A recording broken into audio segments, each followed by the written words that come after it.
Okey, sambung. Macam tadi yang aku cakap, manifesto Pakatan Harapan kalau ikutkan semua mampu buat dalam masa tempoh 5 tahun.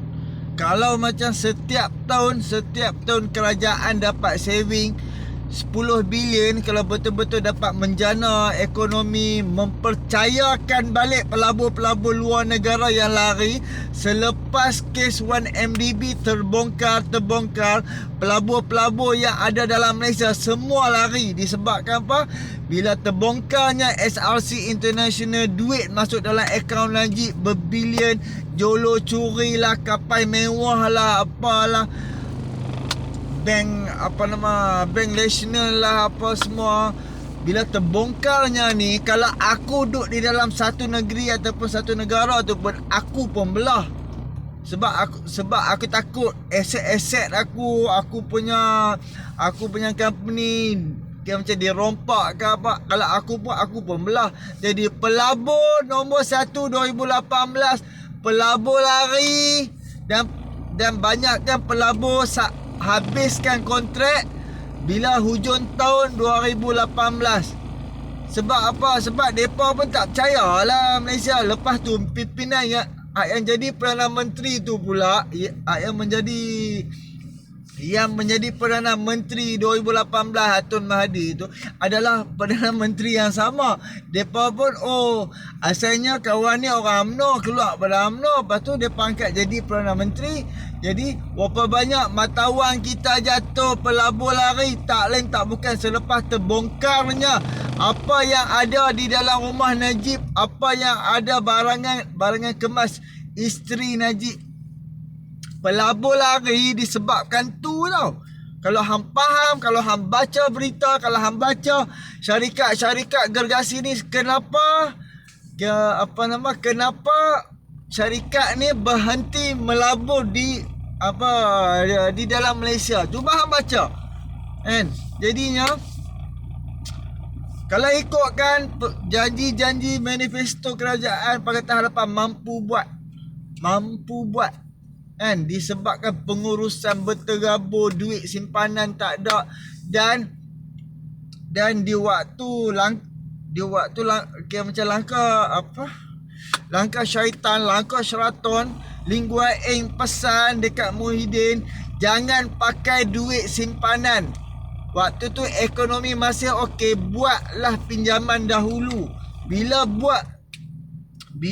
buat pinjaman, ekonomi masih okey, interest tak tinggi. Aku bahasa Inggeris ni aku kurang sikit. Jadi aku akan guna cakap yang mudah lah kan. Okey. Jadi Muhyiddin dia tak pinjam lagi. Lingua Eng kata duit simpanan kerajaan ada 250 bilion.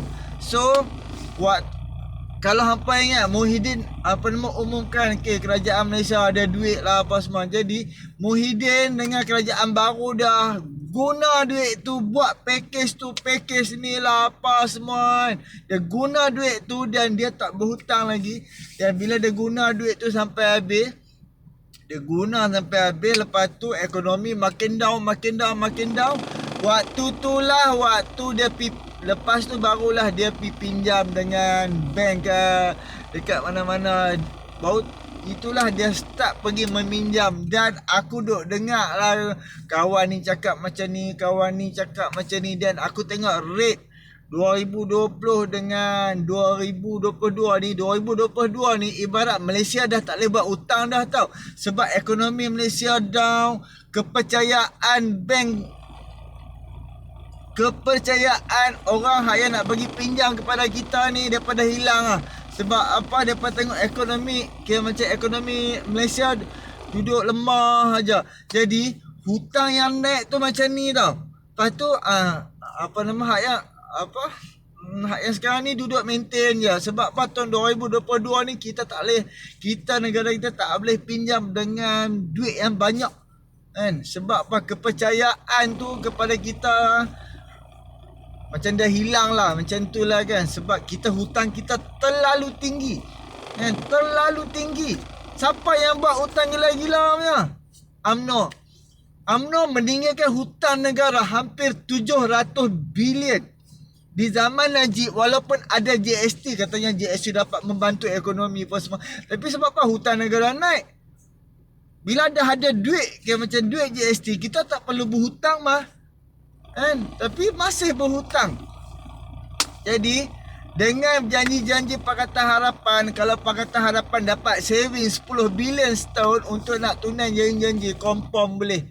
Tapi disebabkan kawan ni duk nak kuasa, kawan ni bertahan 22 bulan, habis hancur. Jadinya bila macam fikir balik kan, Lin Guan Eng pun cerita dapat saving 250 bilion kan.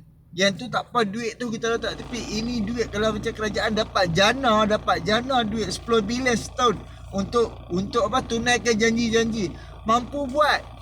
Tapi atas pengurusan dan orang yang dapat jadi Perdana Menteri tu pula apa? Dia mau dia punya anak jadi PM juga seperti dia. Jadi dia nak kena buka jalan lah untuk anak dia sama, untuk anak angkat dia Muhyiddin sama. Lepas tu Muhyiddin hilang dia.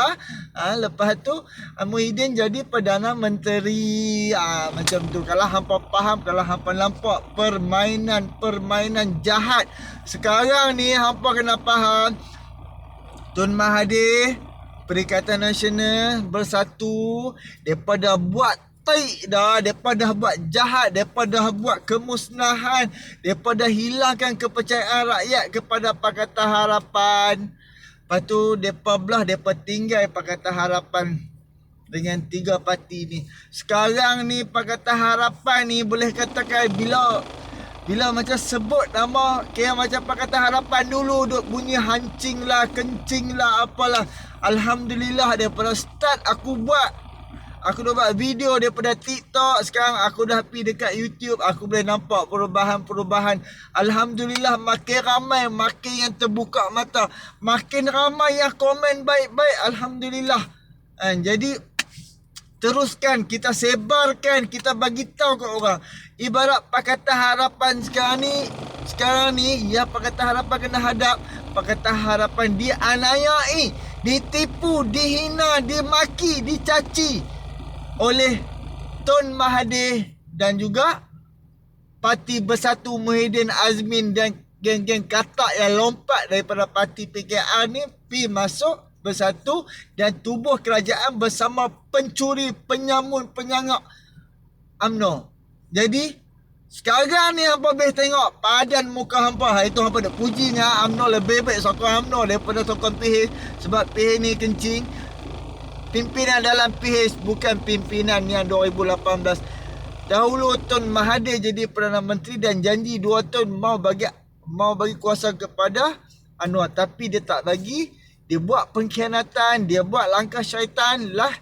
Pakatan Harapan tengah berusaha untuk membersihkan Pakatan Harapan. InsyaAllah kita akan berjuang PRU 15, PRU 16, confirm kita menang. InsyaAllah. Buat kerja, tolong.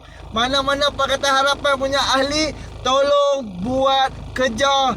Buat video saja dan sebarkan. Kongsi benda-benda baik. Buka mata rakyat kembali.